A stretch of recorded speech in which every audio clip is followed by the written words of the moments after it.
Hi, it's Steve. Today we'd like to show you how to replace the brake spring on your top load washer. It's a really easy repair. Let me show you how we do it. Now, to do this repair, we will need to lay the washer on its back. So the first thing we'll need to do is to disconnect the power. So pull the washer far enough forward that you can unplug it. We'll also need to disconnect the inlet hoses. So turn off both the hot and cold water, remove the hoses from the back of the washer. And we'll also need to pull the drain out of the standpipe and be sure to drain as much water out of that drain hose as you can. Once we've done that, we'll pull the washer far enough forward that we can safely lay it on its back. Now, before we lay the washer on its back, since we are going to be removing the bottom of the brake and the opening in the base frame is fairly narrow, we need to make sure that our tub stays quite centered. Now, to do that, you can either raise the lid and block that from the inside with either a piece of wood or plastic to hold it in place. Or also you can take and lift the whole top and lid assembly and place a spacer block in behind the outer tub. So that's the method that we'll show you here today. To lift up the main top, we're going to need a thin putty knife. We'll go into this gap between the front panel and the main top. And about 4 inches in from either side, there is a spring clip that holds the main top down. Simply push in against the tension of that spring. Do the same on the opposite side. And then we'll raise that top up. Either have somebody hold that in place or lean it against the wall. Now, with this particular model, a spacer block of about 2.5 inches is just about right. So we're just going to tuck that in behind the tub cover at the rear and just tape it to the tub cover. That will hold that tub in place. We can then lower that main top, line up the holes in the bottom of the main top with these 2 locating pins, and then snap it down into place. And now with some assistance, we're going to pull that washer forward and lay it completely on its back. Now that we have the washer secured on its back, our next step will be to remove the drive belt.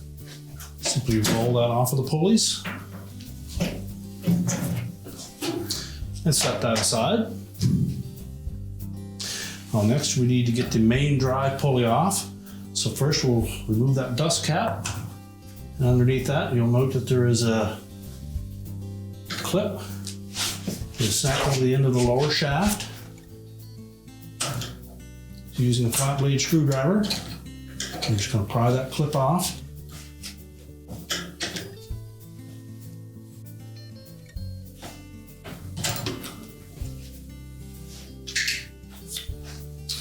Now next we'll need to take note of the sequence of the following parts that are going to come off. First will be a thin washer, then a cam that fits into that pulley. Slide that off. Now, depending on your model, you may have this style of a thrust bearing on the bottom. Well, this is one piece. And then there may be 1 or 2 thrust washers below that. Now our next step is to remove the bottom cover of the brake. Now, if you're able to borrow the tool that is specifically made for this style of washer, you can go ahead and install that on there and remove the screws that secure the brake cover. If you don't have that tool, we can simply do it by removing triangular shaped series of 3 screws, and then we'll install some longer ones, remove the remaining short screws, and then just carefully in sequence loosen the longer screws, and that will allow that bottom of the brake to lift away without the spring damaging anything. These are 5/16 hex head screws. They're also a number 10 screw, 24 threads per inch. So a 10-24 screw is what we're looking for. And if you can find something 1.5 inches to 2 inches long, we'll just thread those into the same spot.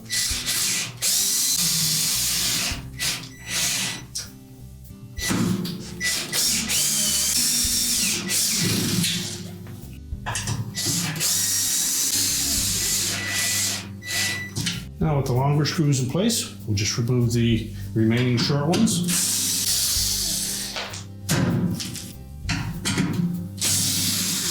And then we'll just, in sequence, loosen these screws a little at a time.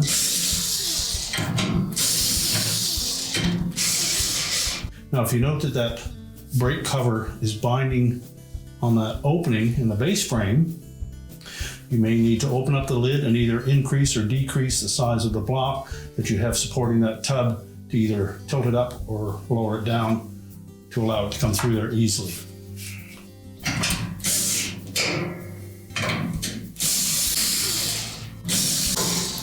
That's popped through on its own. And keeping in mind that spring tension is around 200 pounds pressure on it. That's why we need to make sure that we have at least 3 long screws in here.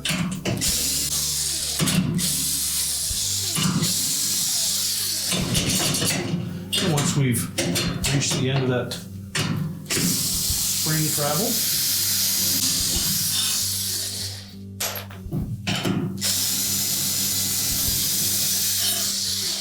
lift the brake drum away. Next, we'll remove the brake rotor and the defective spring. We'll discard the spring and prepare to put the new one in place. Now we'll take our new brake spring. We're going to slide that over the lower shaft of the transmission. Make sure it fits into that cup on the top. And we're going to take the brake rotor, just inspect that, make sure that there's no damage. And also we want to make sure that there is no lubricant at all on that brake pad. This is a dry brake, so we need to make sure that it's clean and dry. Next, we're going to line up these splines on the center of that brake rotor with these splines on the outside edge of that lower transmission housing. And just make sure that we clean up the inside edge of that brake drum and verify that there's no lubricant on that. So now we're ready to put that brake drum on. We'll start by inserting one of the longer screws, and we'll want to try to keep that label facing towards the front of the washer.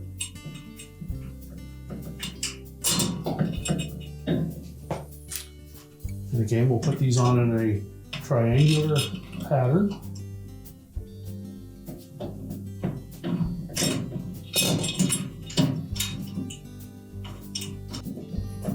Now, once we've started all those by hand, try to keep the bolts centered in the hole. And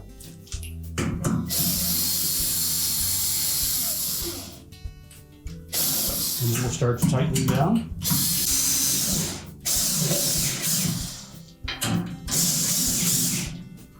And again, you may find that it's snug going through that opening, so you may need to manipulate that tub assembly to allow it to pop into place.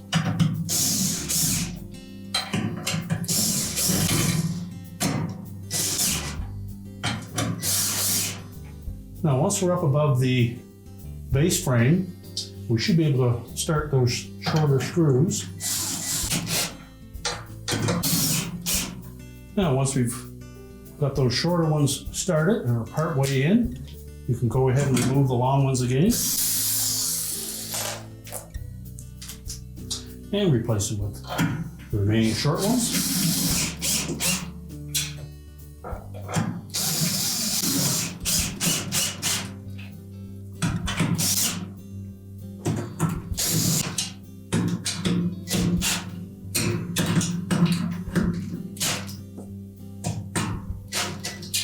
And make sure we have all 6 of those screws tightened securely. Now we're ready to reassemble our lower pulley. So replacing those washers in the same sequence that you removed them. There may be 1 or 2 on the bottom.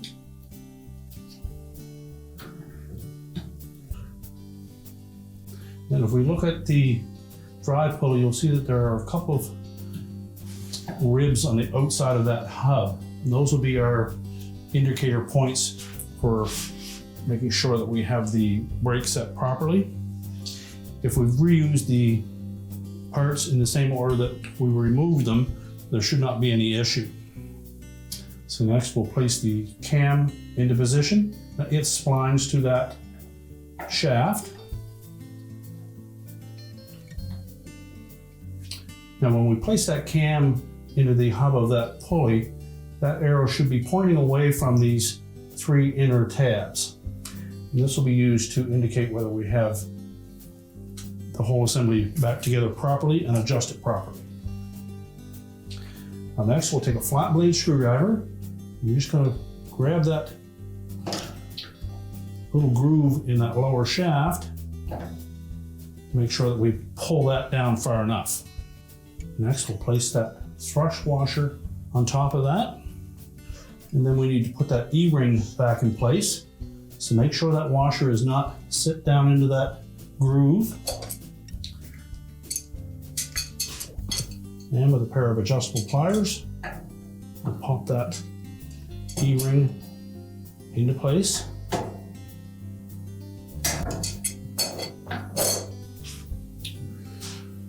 Now when rotating that pulley counterclockwise, that little indicator arrow should line up between those 2 outside marks when it releases that brake.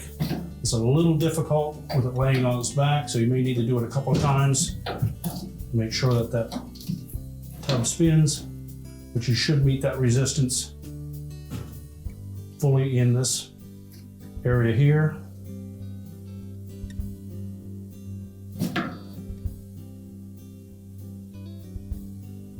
So as long as that little arrow is between those 2 when you're meeting that resistance, that's set properly. You can replace the dust cover. Simply snap that into place. And now we're ready to reinstall the belt. So when installing the belt, we'll wrap it around the pump. And depending on your model, the pump may be located in the right rear or at the front. Wrap it around the motor. And then pull it over to the drive pulley and just rotate it into place.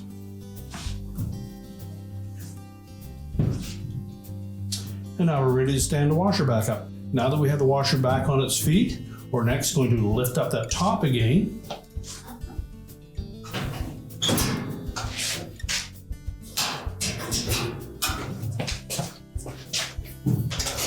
Be sure the top is supported.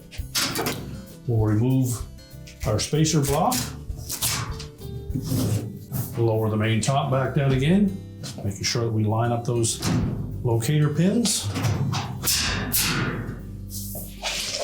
We're now ready to push the washer back into place, reconnect our fill hoses, turn on the taps to make sure we have no leaks, reconnect the drain, then we can reconnect the power and your repair is complete.